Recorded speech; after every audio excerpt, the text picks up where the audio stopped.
maintenant notre grand débat. Je voulais remercier tous ceux qui ont appelé. Je voulais remercier aussi tous ceux qui sont braqués devant leur poste téléviseur pour regarder cette émission. Vous pouvez continuer de nous appeler au numéro qui est sur votre écran. Nous allons toujours poursuivre et nous allons terminer dans quelques minutes. Je voulais remercier aussi tous les Togolais qui nous ont appelés, tous les Togolais qui participent à cette émission et aussi ceux qui nous ont appelés surtout. Alors là, vous avez parlé de tout à l'heure de la comment je peux appeler la finalisation des économies, financialisation des économies, et qu'il fallait vraiment faire attention à Kako. Et je crois que c'est important parce que si on voit que M. Capo est en train de tout faire pour aider l'Afrique, il faudrait qu'on sache de quel côté d'aide qu'il pourra apporter à cette Afrique. Et vous l'avez, je crois qu'on vous laisse le temps d'expliquer cela rapidement. Et puis bon, je vais donner la parole à Adolphe et puis au professeur pour qu'on puisse pour qu'il puisse dire quelque chose et puis qu'on conclue en même temps. Bon, je crois que c'est un autre débat, mais rapidement. De très grand. D'accord. Mais en un petit exemple, la financière, c'est comme vous amenez des financiers des autres pays. Les Européens viendront, ils vont financer. C'est comme la relation entre l'Israël et le Togo, ce qui se passe aujourd'hui. On veut amener les Israéliens au Togo, on va demander aux Israéliens de développer des trucs au Togo. Ils vont bombarder le Togo avec des milliards. Mais les Togolais deviendront carrément des esclaves. Nous allons travailler pour nourrir l'Europe, nous allons travailler pour nourrir l'Amérique, nous allons travailler pour nourrir Israël. Leur population est vieillissante. La population européenne et la population des autres continents est vieillissante. Et alors que la population africaine est carrément jeune. Qui est carrément jeune. Maintenant, on voudrait une financiarisation pour que cette jeunesse africaine commence par travailler et nourrir cette population vieillissante-là. Donc, en bref, c'est quelque chose comme ça, mais il va falloir organiser un débat autour de cela pour qu'on puisse rentrer au fond du sujet lui-même. Je crois qu'on va lancer ce débat parce qu'il est plus important. Les Africains sont aujourd'hui déterminés et ce n'est pas le moment d'introduire peut-être des têtes qui peuvent encore nous retarder. Alors, le président Faure Gnassingbé a qualifié les manifestations du 19 août des climax, dont l'objectif était une sorte de scénario insurrectionnel qui n'était rien qu'une tentative de prise de pouvoir par la rue. Il a dit ça quand il a été interviewé par Jeune Afrique. Est-ce que réellement l'opposition qui était dans la rue réclamait à ce que Faure parte? Parce que nous savons aujourd'hui de quoi l'opposition a été capable de quoi et qu'est-ce que l'opposition réclamait réellement.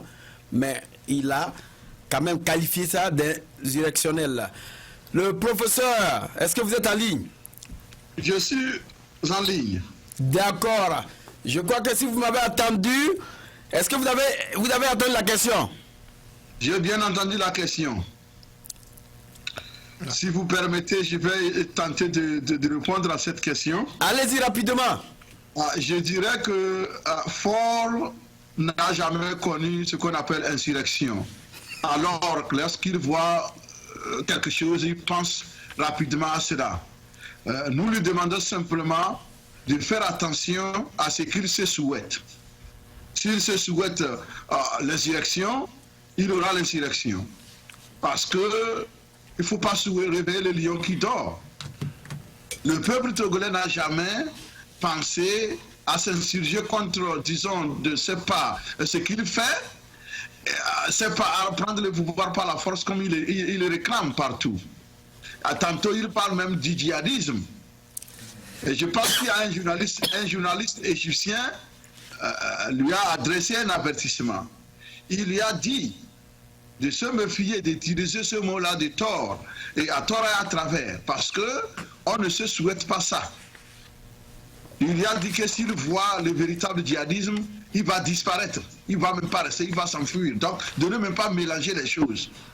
Donc, quand il nous parle d'insurrection ici, djihadisme là-bas, ce que ce gars, il pense qu'en jouant avec les mots, il va s'en sortir. Il a tenté tout ça là, ça n'a pas marché. D'ailleurs, on va se concentrer sur le mot insurrection. La constitution togolaise nous l'a prescrit clairement, que nous avons le droit, à chaque fois que la volonté du peuple, à chaque fois que le peuple se sent, n'est-ce pas, meurtri, ou bien se sent ignoré, lorsque ses aspirations sont bafouées, il a le devoir, n'est-ce pas, de se lever contre tous ceux-là qui sont en train de causer ce malheur-là.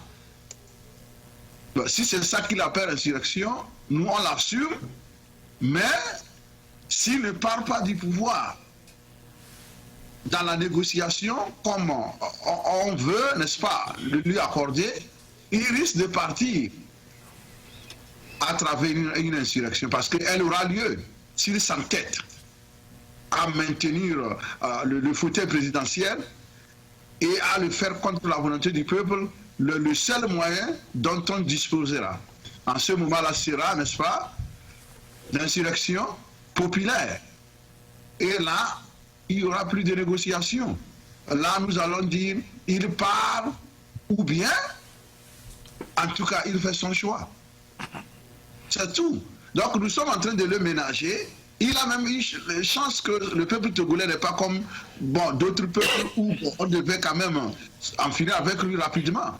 Nous lui donnons encore la chance de savoir faire le bon choix, puisque la porte de l'honneur est encore ouverte. Et nous l'invitons à y entrer. Nous lui disons, la porte de l'honneur est encore ouverte, entrez-y. Et s'il refuse de le faire, là, ça fait son problème. Il aura fait un mauvais choix. Alors nous rejetons l'étiquette selon laquelle nous sommes séparés. Nous étions en train de lancer une insurrection ici et là. Pour le moment, nous ne sommes pas encore là. Pour le moment, c'est juste des marches pacifiques où nous demandons, on utilise seulement la parole pour nous demander de céder le pouvoir. Maintenant, lorsqu'il s'entête, c'est lui-même qui souhaite que les gens se soulèvent. Et le peuple se soulèvera s'il s'entête, puisque lui-même, il en veut. Et cela arrivera un jour ou l'autre. C'est tout ce que nous disons. Donc, nous rejetons le terme parce que personne n'était dans la logique de l'insurrection depuis le 19 août. Jusqu'alors, nous demandons à ceux qui nous écoutent et qui essaient de dire au peuple que je vous ai entendu, je vais m'exécuter, et puis c'est fini, on n'en parle plus. Bon, plus il persiste, moins il aura la chance d'échapper à une insurrection. Ça, c'est clair. D'accord. D'accord. Adolphe, est-ce que vous êtes en ligne? Oui, je suis en ligne. D'accord. Adolphe? Oui. Adolphe? Oui, monsieur. Le régime, d'après le président Fonya Singbe, il a dit que la région de Sokodé, berceau de PNP de Tikwi Atadam, est fortement islamisée. Des armes circulent. Une poignée d'imams radicaux tentent d'enflammer les esprits en lançant des appels au djihad contre l'armée et les familles des militaires. Alors, question, est-ce que nous sommes en train de dire que le président est en train d'islamiser le parti de Tikwi Atadam pour le livrer aux Occidentaux, pour ne plus que politiquement on puisse le voir? Et effectivement, je dirais qu'ils sont en train de chercher des moyens pour criminaliser certaines religions au Togo. Nous ne sommes pas dans une phase de religion. Ce qui se passe au Togo, ce n'est pas question de religion, c'est question de peuple togolais souffrir, Togolais affamés, Togolais fatigués. Est-ce que vous me comprenez? Moi, je suis chrétien. Je suis un évangéliste. Et ce qui se passe au Togo, moi je dis à tous les chrétiens, si vous dites que les chrétiens ne font pas la politique, qu'est-ce que vous voulez dire? Quand les gens souffrent, quand les gens ne trouvent pas à manger, quand les gens sont malades, ils n'arrivent pas à aller à l'hôpital, qu'est-ce que vous voulez défendre en tant que pasteur, en tant que chrétien? Et à plus forte raison, les autres religions comme la religion musulmane. Monsieur Tikwi Atadam est libre d'être musulman et il est libre d'être politicien et il est aussi libre de se lever pour libérer son pays. Il n'a pas porté, je dirais, quelques vestes sur lesquelles on a écrit musulman. Non, ce n'est pas question de religion ici. Nous savons ce qui se passe aujourd'hui avec quelques extrémistes musulmans. Mais il ne faut pas confondre les choses au Togo. Au Togo, j'ai suivi M. Atchadam. Je disais dans cette maison ici, j'ai dit, guys, pourquoi ne pas commencer par réclamer la Constitution 92? J'ai commencé par dire ça dans ma maison avant que je n'écoute M. Tikwe Atchadam dire, mais retour à la Constitution 92, j'ai dit, yes, celui-là est éveillé. Ce n'est pas question de religion, c'est question de, je dirais, bonne stratégie et de compassion pour son peuple. Donc, s'ils ont commencé par parler de religion ou bien islamisation de la zone de Sokoré, je dirais que c'est faux. C'est une stratégie pour pouvoir anéantir PNP. Moi, je suis chrétien. Le premier ami que j'ai eu à Atapame au CGN Konakwe, c'était un musulman de Sokoré. Nous sommes ensemble. Donc, il faut que le Togolais oublie tout ça là. Même j'ai un groupe de prière pour le Togo. Et il y a un pasteur qui disait que non, nous ne voulons pas un musulman. Ceci. J'ai dit non, tais-toi. Ce n'est pas question de musulman. Est-ce que toi, chrétien, tu t'es levé pour sauver le Togo? Est-ce que vous voyez? Donc, ce que le RPT uni cherche à faire, c'est de faire peur à la population togolaise que si Tikwe Adam prenait le pouvoir, ce serait question de, je ne sais pas, ce qui se passe au Nigeria ou ailleurs. Non, ce n'est pas ça. C'est une stratégie. Ce qu'ils font, c'est pire que ce qui se passe avec Al-Kar, comment on appelle ça, j'oublie le nom. C'est pire ce qui se passe avec ces extrémistes musulmans. C'est pire parce que les gens souffrent. Tikwe Adam, Atchadam, c'est un don pour le Togo.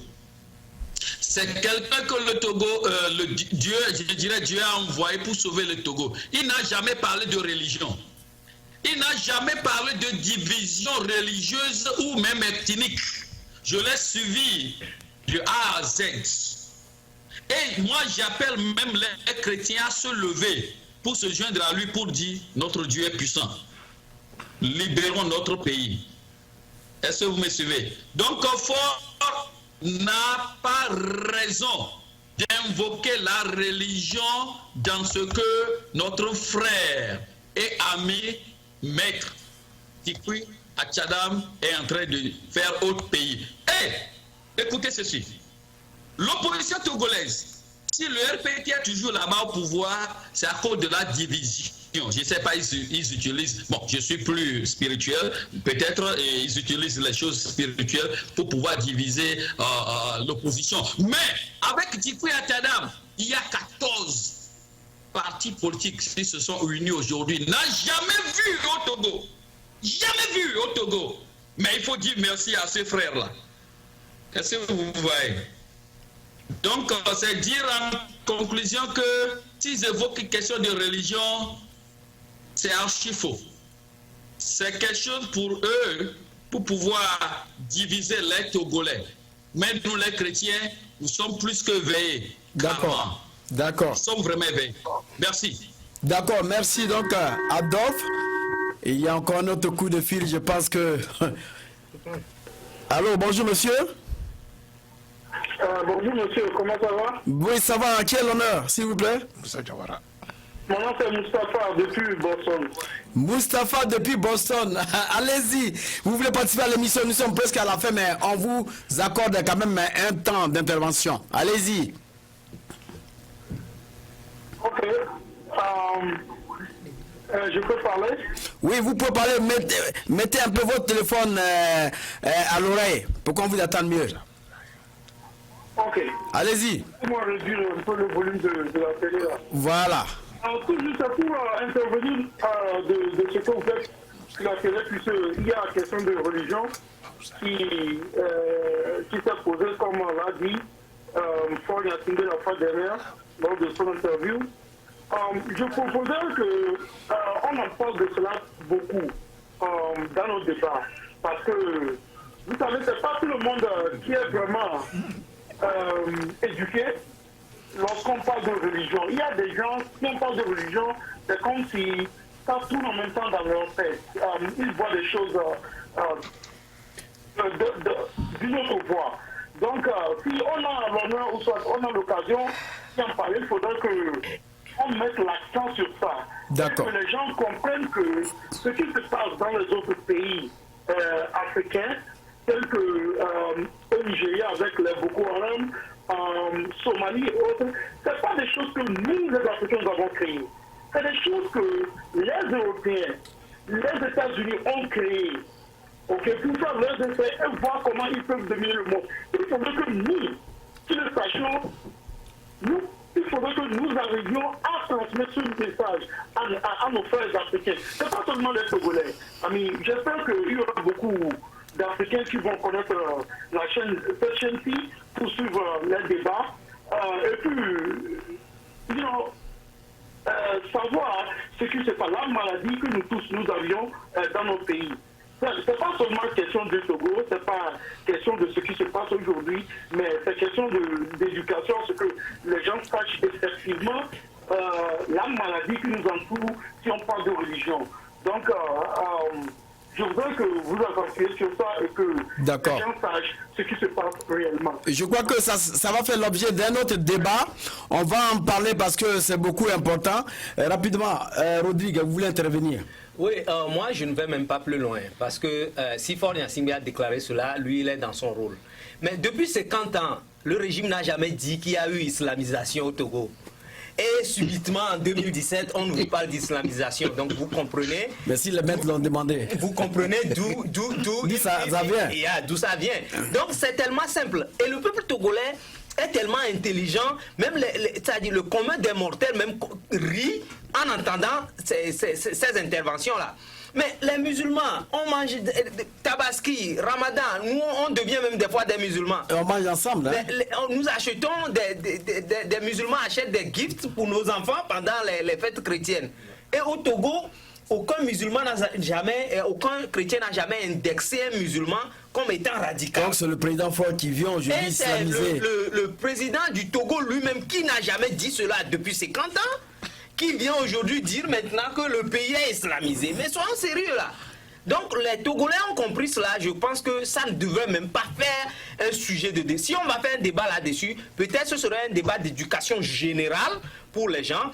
Et il y a quelques brebis égalées perdues qui viennent par moment jeter quelques mots dans les WhatsApp, tout ça. Les gens là, on ne les regarde même pas. On ne s'occupe pas d'eux parce que c'est des gens formatés par le régime qui sont là et qui veulent essayer de multiplier cela. Vous allez voir qu'au début de cette crise, il y avait eu ce genre de trucs. C'est ça, c'est par là qu'ils ont commencé pour dire que, attention, Tikpi amène l'histoire de religion, le radicalisme, il faut aller contre ça. Tous les Togolais se sont levés en bloc pour dire non à cela. Et c'est pour ça que vous avez vu que cette histoire s'est arrêtée dès que ça a commencé. Et je pense même que discuter là-dessus amène même ce sujet à être actif. Je pense que quand nous avons, tous les Togolais ont ignoré ce côté de la chose, tout le monde l'a oublié. Parce que en réalité, ça ne se passe pas chez nous. Donc, c'est en cherchant à parler de ce sujet même qu'on essaie même de semer les germes de cela entre les Togolais. Je pense que ce sujet, on ne va même pas le discuter parce que tous les Togolais ont compris que les musulmans togolais, les chrétiens togolais, les animistes togolais, ensemble. Nous sommes tous des Africains. Et d'ailleurs, moi je dis souvent que la religion même nous vient d'où? Soyons sérieux là. Avant, mais nous allons, il y aura des débats. Avant l'esclavage et tout ça là, les Africains faisaient quoi? Avant que les Européens ne viennent en Afrique, qu'est-ce que faisaient les Africains? Mais soyons sérieux là, moi j'ai toujours dit que nous sommes d'abord Africains avant d'être chrétiens ou musulmans. On vient vous donner la Bible. Donc on vient vous donner les Bibles et on vole les vaudous. Et on vole les vaudous. Vous voyez? Donc on dira que abomination, mais c'est la réalité, la triste réalité. Je crois que une toute petite dernière question pour clore ce débat. président Faure dit ceci, et je cite, le référendum aura lieu car nous y sommes tenus. C'est une disposition constitutionnelle. Il aura lieu après le dialogue. Allô, bonjour monsieur. Est-ce que je peux ajouter quelque chose avant de quitter, s'il vous plaît? Bon, allez-y rapidement. Allez-y. Ok. Pour terminer, je souhaiterais que j'ai bien suivi ce que notre frère Rodrigue Monson vient de dire, mais il faudrait qu'à chaque fois que cette farfelue-là, si vous me le permettez, cette farfelue de régime, Gnassingbé la sorte, tel que Faure Gnassingbé l'a dit, à chaque fois qu'ils disent des choses comme ça, évitons d'insulter, s'il vous plaît. Des partis politiques interviennent. Fabre, je parle de Fabre. Oui. Il faudrait que quelqu'un comme Fabre sorte pour éclaircir, autant pour moi éclaircir, ou soit faire un petit message au peuple à propos de ça. Parce que tel que Rodrigue comprend très bien ce qui se passe, moi je le comprends, vous le comprenez, c'est pas tout le monde. Est-ce que vous voyez? Il y aura au moins un pourcentage du peuple togolais qui va prendre ça au cœur. Donc c'est à nous de les éduquer. Dire qu'on va mettre ça de côté, non. Lorsqu'ils prennent la stratégie de faire quelque chose, ils sont vraiment sûrs de ce qu'ils font. Ils vont jouer ou pas, je ne peux pas le dire, mais il faudrait que nous autres, on arrive à leur contrecarrer en même temps, en éduquant le peuple. Donc c'est mon message. D'accord. La lutte continue. D'accord, merci Moustapha, merci beaucoup de votre contribution. Le professeur. Oui, professeur. Allô, professeur? Oui, je suis là. Je crois qu'on va essayer de conclure, mais il y avait une dernière question.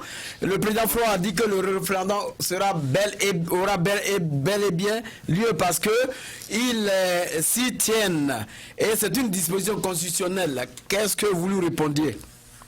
Oui, avant de répondre à cette question, permettez-moi de dire un mot sur l'avant-dernière question. Allez-y. Par rapport au djihadisme, Sokodé et autres.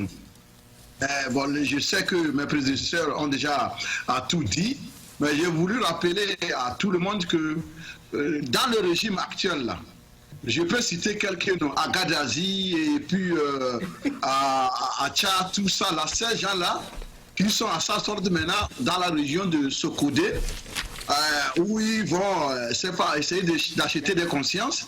Tous sont musulmans. Des CI Memeng et autres qui ont aidé son papa à régner sans partage pendant 38 ans. Les Tidjani, tout ça, les Barquets qui sont encore là, les Nachaba qui sont encore là. Donc c'est vous dire à quel point l'hypocrisie est devenue, c'est pas un art de gouverner chez nos gouvernants. C'est ça qu'on appelle l'hypocrisie. Lorsque on invente quelque chose dont on veut quand même faire croire que bon, ceci là, alors que le bénéfice qu'on tirait de cette chose-là est encore là, mais on contourne, c'est grave. Alors, Faure Gnassingbé a échoué dans cette tentative d'islamiser le débat au Togo. Ça a échoué puisque personne n'en parle.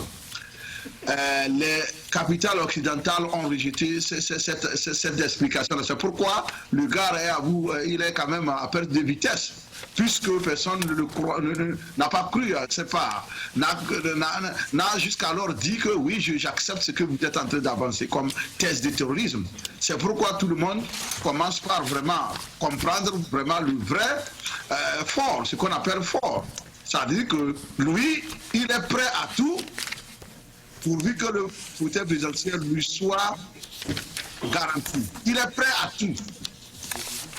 Donc, pour cette raison-là, il va dire tout ce qu'il veut. Mais quant au référendum, je pense que c'est la question qu'on doit, n'est-ce pas, à laquelle on doit répondre maintenant. Il a dit qu'il va faire son référendum parce que c'est prévu par les dispositions constitutionnelles et il y tient fermement. Oui, nous lui disons tout simplement d'oser faire ce référendum-là. Il n'a qu'à aller faire le référendum avec le projet de loi c'est pas voté par le RPT. Il n'a qu'à aller le faire. C'est un défi que nous lui lançons maintenant. Il n'a qu'à oser faire le référendum. C'est tout ce qu'on dit. Parce qu'ils ont commencé par parler de ces référendums, ça fait combien de mois? Nous, on avait pensé que ce serait déjà fini parce qu'ils vont le faire et puis c'est fini. Ils l'ont dit. Après tout, j'ai entendu un membre de la commission électorale dire qu'ils attendent les apports de tous les partis politiques avant de continuer les travaux à la CENI. Moi, je ne sais, jusqu'alors, je ne comprends pas vraiment ce qui se passe à ce niveau-là. Donc, il a dit le référendum, mais moi, je sais que le référendum n'aura pas lieu. Du moins, dans les conditions actuelles, ça n'aura pas lieu. Il a voulu tâter le terrain, il a vu que le rejet de cette idée-là était ferme. Même ses amis les plus proches vont lui dire « Le référendum risque de t'emporter, mon pote. Ne le fais pas. Il faut attendre, il faut écouter le peuple. On ne te demande pas de faire un référendum, il faut garder l'argent, il faut essayer d'économiser l'argent pour le pays. Et fais ta valise et tout fout le camp. » C'est tout ce qu'on lui demande. Donc, s'amuser avec le feu en voulant organiser le référendum, moi je pense que, en tout cas, il va penser qu'au Burundi, Nkurunziza a pu le faire et rien ne s'est passé. Mais, moi je lui dis de faire attention. Votre dernier mot en même temps, hein, professeur? Si j'ai un mot à dire ici, je vais dire que j'ai un mot à l'endroit de mon peuple, mon doux peuple togolais, et un mot à l'endroit des barons du RPT et des Faure lui-même. Mon mot pour Faure Gnassingbé et son groupe, c'est que le Togo est un patrimoine commun à nous tous. Et nous avons le devoir moral et historique de faire en sorte que nous ne puissions pas le détruire parce que nous voulons par égoïsme exclure les autres dans la gestion de ce patrimoine-là. Ce n'est pas normal. Même s'ils n'ont pas la crainte de Dieu, il faut savoir que le fait qu'ils soient mortels comme moi devait quand même lui être une leçon, un rappel, parce que aujourd'hui nous sommes, demain nous ne serons pas, nous ne serons plus. C'est comme ça. Qu'est-ce qu'il veut laisser après lui pour le Togo? Qu'est-ce qu'il veut qu'on dise de l'héritage qu'il aurait laissé au Togo? Le chaos, parce qu'il s'entête et il va trouver des fous qui vont faire sa sale besogne. Parce qu'il veut se maintenir au pouvoir. Ce n'est pas bon. Ce n'est pas bon. Maintenant, quant au baron du RPT, les gens avaient souhaité, vous les mêmes parents-là, vous aviez souhaité que Eyadema, vous allez mourir avant Eyadema. C'est pourquoi vous l'aidiez à faire la pagaille. Parce que vous avez pensé mourir, le laisser et être puni par le peuple togolais seul. Voilà, certains parmi vous regrettent aujourd'hui parce que même le fils de celui-là que vous avez aidé est en train de vous persécuter maintenant. Parce que Eyadema est parti avant vous. J'ai dit la même chose aux barons actuels. Si vous pensez que vous allez partir avant Faure, et comme ça Faure, lui seul, il va subir, vous vous trompez. Le plan de Dieu est différent de vos plans. Il faut le comprendre.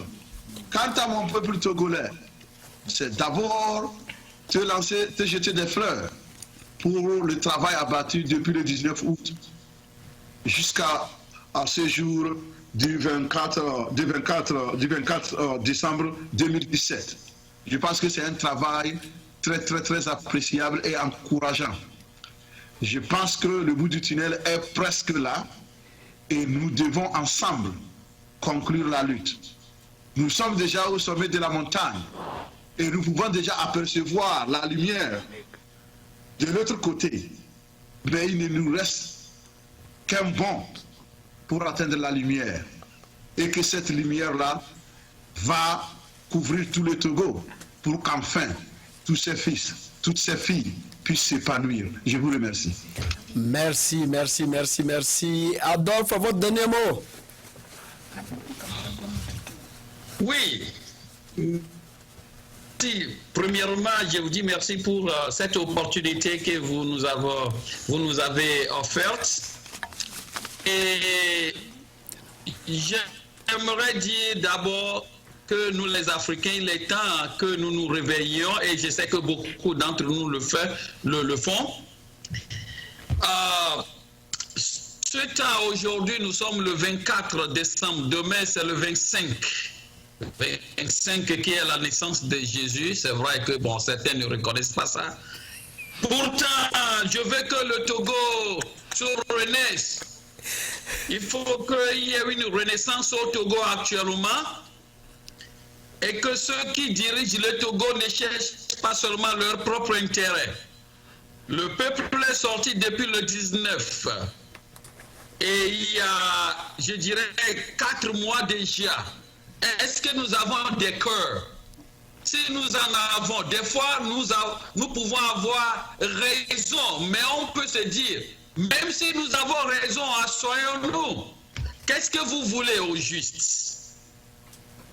Premièrement, je m'adresse au parti présidentiel pour dire, vous avez la puissance aujourd'hui, vous avez le pouvoir aujourd'hui, mais demain vous pouvez devenir faible, parce que c'est dit dans la Bible que les premiers seront les derniers et les derniers seront les premiers. Ce qui veut dire que le peuple qui se lève aujourd'hui avec main nue, le peuple qu'il considère faible aujourd'hui peut devenir un peuple très fort demain. Parce que la voix du peuple, c'est la voix de Dieu. Et ce peuple qui appelle Dieu partout dans la diaspora ou au Togo serait tôt ou tard le plus fort. C'est pour cela que j'ai dit, pardon, Monsieur Fort, vous êtes fort aujourd'hui. Mais c'est sûr que, je sais, il y a des pasteurs qui prient pour vous. Je ne sais pas comment ils comprennent leur Bible. Je sais qu'il y a les musulmans qui prient pour vous. Je ne sais pas comment ils comprennent leur Coran. Et je sais que vous êtes dans de différentes choses que je ne peux pas dire publiquement ici. Mais pourtant, il faut s'assurer qu'il y a un Dieu le plus fort. Le jour où il va enlever la puissance, la racine de vous, vous serez les plus faibles. Rappelez-vous, Kadhafi était vraiment le plus fort en Afrique. Mais le jour-là, il n'y avait personne autour de lui. Quand on devait tirer sur lui, il a dit, « Oh, mes fils, ne tirez pas sur moi. » Pourquoi il a dit ça? Il n'était pas fort en ce temps. Ce moment existe pour tout un chacun de nous.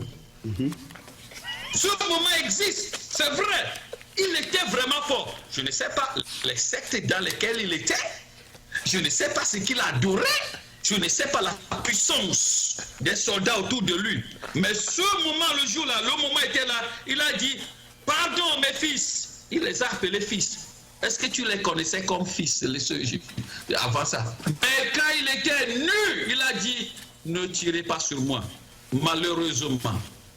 Malheureusement. Pourquoi il dit malheureusement? Parce que moi, je ne cherche la mort de personne. Je cherche la paix. Je suis un homme de paix et mes études, c'est la paix. Mes relations internationales que j'ai faites, c'est sur le maintien de la paix. C'est pour te dire que le jour-là viendra. Tu ne vas pas croire. Appelle le peuple. Appelle l'opposition. Appelle la partie civile. Soyez-vous. Si vous avez besoin de nous, nous sommes prêts. Nous sommes prêts à vous aider. Moi, je suis prêt à vous aider. Je sais, mon professeur ici, il faut être prêt à vous aider. Je sais que mon frère Kinao est prêt à l'aider. Je sais que mon frère Serge, Atisso et autres, Sylvestre, nous sommes tous prêts à vous aider. On va vous pardonner, on va vous aider à sortir de la grande porte. Est-ce que vous voyez? Maintenant, quant à l'opposition, soyez toujours unis, continuez. Qui sait que l'Israël, ou bien les Israéliens, en ce temps on les appelle les Israélites, seraient sauvés de l'Égypte à travers Joseph, lui seul. Joseph qui était sorti de la prison, qui sait, ce moment serait là pour le Togo. Je prie pour un Moïse togolais. Dieu va le ressusciter, Dieu va le lever, à retourner au Togo et à aider l'opposition à sauver le peuple togolais. Je suis sûr. D'accord. Je dis merci mon frère, merci mes soeurs, passez un bon moment de Noël. Merry Christmas. Oh, bon Noël à tout le monde.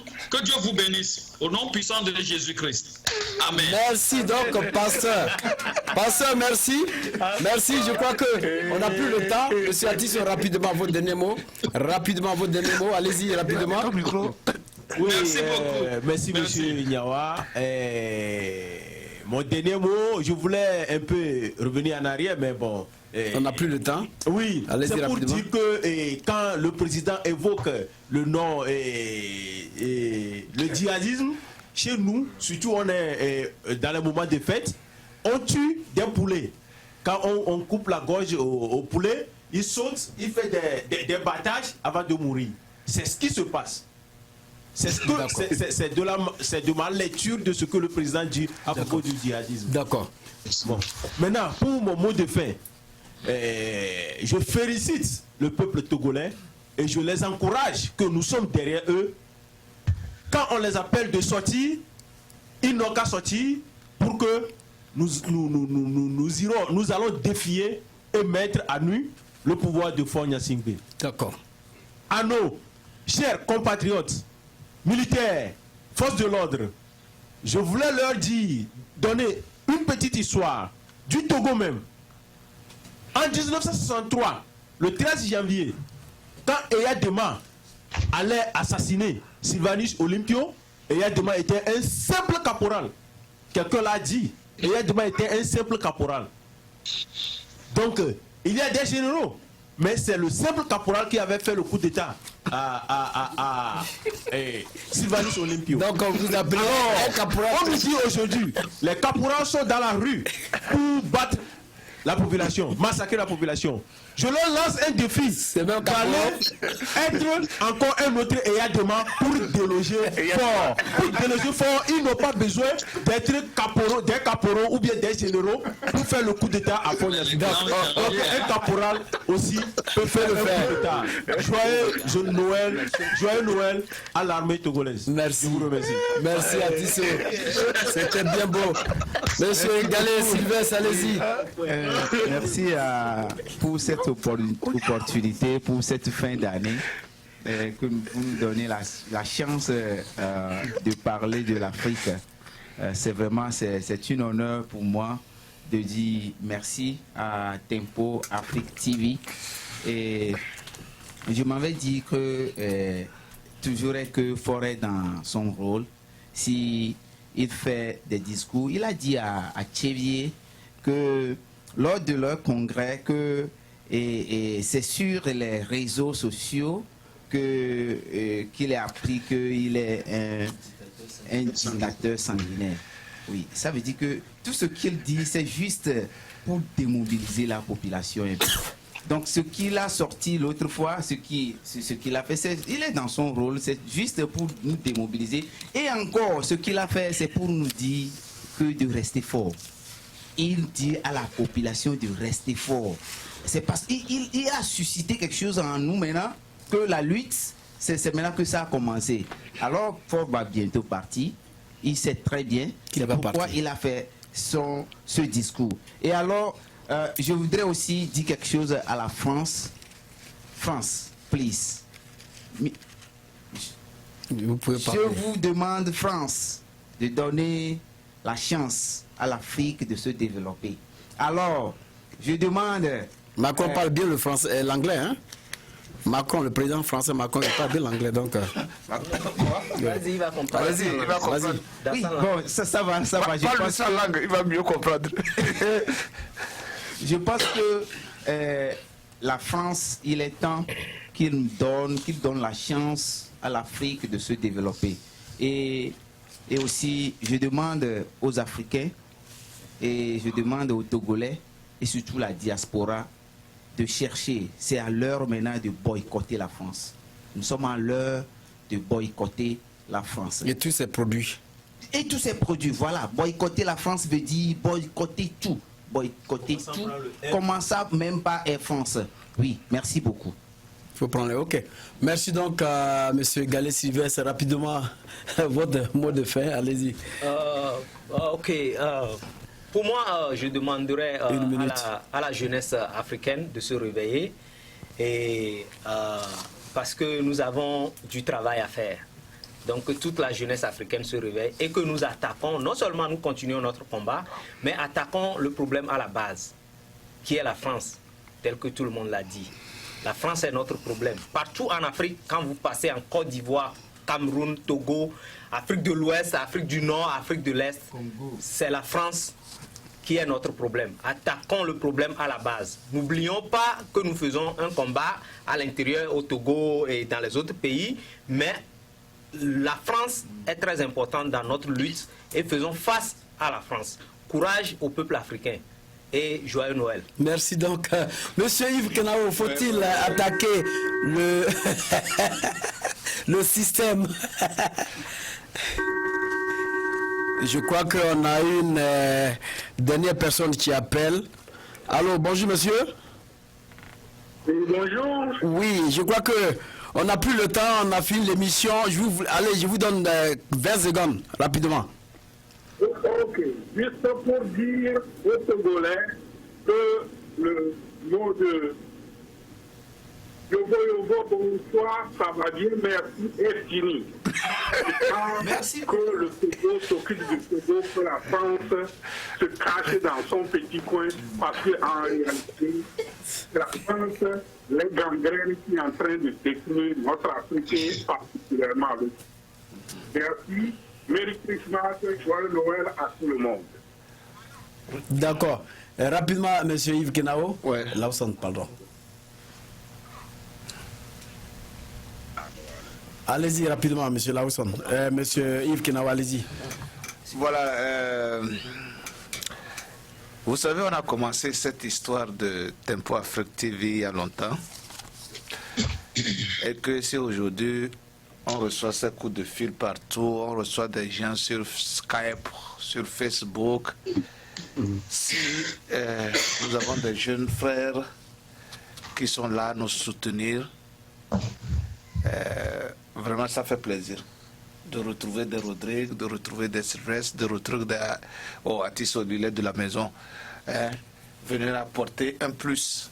Tout ce que nous faisons, ça a été vraiment quelque chose que j'ai apprécié. À toi, Rodrigue, je dis merci. À toi, Sylvestre, je dis merci. Free, soyez libre, soyez très très libre, confortable de faire venir tous les Africains que vous pensez qui puissent ou qui peuvent permettre l'Afrique de se développer. N'hésitez pas à les faire venir sur ces plateaux pour qu'ensemble on puisse échanger nos connaissances, nos expériences. Parce que, sans vous mentir, ce que Rodrigue a fait, ce que tu as fait durant ces 4 mois, pour non seulement le Togo, mais le monde entier, beaucoup. Vous avez éveillé beaucoup de personnes. Vous avez éveillé vraiment beaucoup de personnes qui ne pensaient pas que des choses comme ça arrivaient dans leur propre pays. Pour cela, encore merci. À toute la diaspora africaine, je dis merci, et plus particulièrement la diaspora togolaise. Je dis merci parce que pour une fois, elle a été utile. Par le passé, nous avons vu des mouvements de diaspora, mais pas comme celle que nous avons vue en 2017. Et cela m'a donné un courage, une force de croire en cette diaspora. Je sais qu'elle est là, qu'elle est dynamique et qu'au moment opportun, elle va se faire sentir. Faire sentir plus que ce qu'elle fait aujourd'hui. À toi, Atisso, coordinateur de ce grand mouvement ici, je dis merci parce que je n'avais pas pensé que tu pouvais quand même être aussi dynamique et si persistant jusqu'à ce niveau. À toi, merci. Et à notre grand frère Kwasi, à notre papa doyen Kwasi, c'est l'occasion pour moi aussi de lui dire bonjour et de le remercier pour tout ce qu'il a fait comme sacrifice pour être à côté de la diaspora togolaise dans ce moment difficile. À tout le peuple africain, je dis que la lutte n'est pas celle que nos papas, nos grands-papas, nos grands frères nos grands-grands-grands-parents ont fait. La lutte d'aujourd'hui est différente. Elle se présente sur multiples formes, mais elle n'a qu'un seul objectif, la destruction et l'élimination indirecte du peuple africain. Et nous, aujourd'hui, nous devons changer de tactique. Et je le dis, changer de tactique, c'est-à-dire quoi? Le combat que nos grands-parents ont mené et que nos papas ont mené n'est plus le même. Mais j'ai l'impression que beaucoup d'entre nous continuent par mener le même combat. Et si nous menons le même combat, nous aurons les mêmes résultats. J'ai apprécié aujourd'hui l'intervention de Rodrigue. J'ai apprécié l'intervention de Sylvestre. J'ai apprécié l'intervention à Tissot. Et je me suis dit, enfin, il se réveille. Sans oublier le professeur et Adolphe. Ces leaders de la diaspora togolaise, en fait, se réveillent. Ils ont compris que la lutte n'est pas celle-là que nous étions en train de mener. La lutte est à la base, à la racine. Il faut aller chercher le mal à la racine. Et je pense que les appels que les autres ont lancés aujourd'hui montrent que nous avons pris conscience. Je l'ai toujours dit dans mes interventions et je le dis encore. C'est le système qu'il faut combattre. Et aujourd'hui, en parlant du boycott des produits des Occidentaux, en parlant de beaucoup de choses aujourd'hui, je suis fier qu'en fait, nous avons commencé. À la fin de 2017, nous avons commencé le vrai combat. Et que le combat de 2018, s'il vous plaît, diaspora togolaise, ne sera pas le même. Le combat ne sera pas le même. Nous allons commencer. C'est maintenant que le travail a commencé. Et à vous tous, diaspora togolaise, je souhaite joyeuse fête de Noël. Merry Christmas. À toi, professeur, merci beaucoup pour ta contribution durant tout ce temps. Que Dieu Allah te bénisse. Merci beaucoup. À toi, pasteur Adolphe, merci beaucoup. Merci beaucoup et que tu continues par prier pour le peuple togolais. Que tu continues par prier pour cette chaîne de la diaspora africaine Tempo Afrique TV. Que l'année 2018 soit une année de bénédiction pour tout le peuple togolais, de libération du peuple togolais, et que l'épanouissement de Tempo Afrique TV arrive en 2018. Merci Amen. beaucoup. Merci donc mon cher Bulldozer, merci pour tous ceux qui ont participé. Merci pour tous ceux qui nous ont écoutés. Merci à Malik Sa pour la réalisation de cette émission. TogoSite.com nous a envoyé une liste de faux opposants qui sont liés à Voya Singbe et on voudrait que cette liste soit parfaite. Il faudrait qu'on transmette cette liste à tous ceux qui nous regardent. Au premier abord, nous avons Francis Ekon, président de la Convention patriotique panafricaine, Abbas Kabwa, président du mouvement républicain Contis. Regardez tous ces mouvements-là.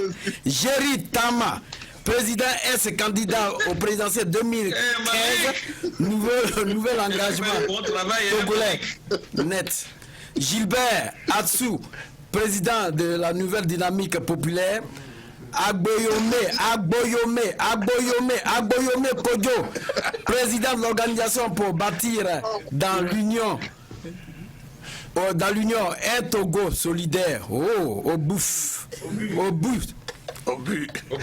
Kolani Largi, président du parti pour la démocratie et le renouveau. Regardez tous ces partis. C'est des mange-mille. Donc faites attention. Faites bien attention à cette liste. La vraie déception, c'est quand les Togolais prient pour le Togo, la prière est exaucée au Zimbabwe. On espère que cette prière bientôt sera exaucée au Togo pour que le Togo-Landa puisse se reposer avec beaucoup de manifestations. Quant à moi, Seigneur, je vous remercie et prenez soin de vous. Joyeux Noël, joyeux anniversaire et encore une fois de plus, bonne heureuse année 2018. Je vous laisse et je vous retrouve la semaine prochaine dans une autre édition spéciale. Malik Sall, merci pour cette grande émission. Au revoir.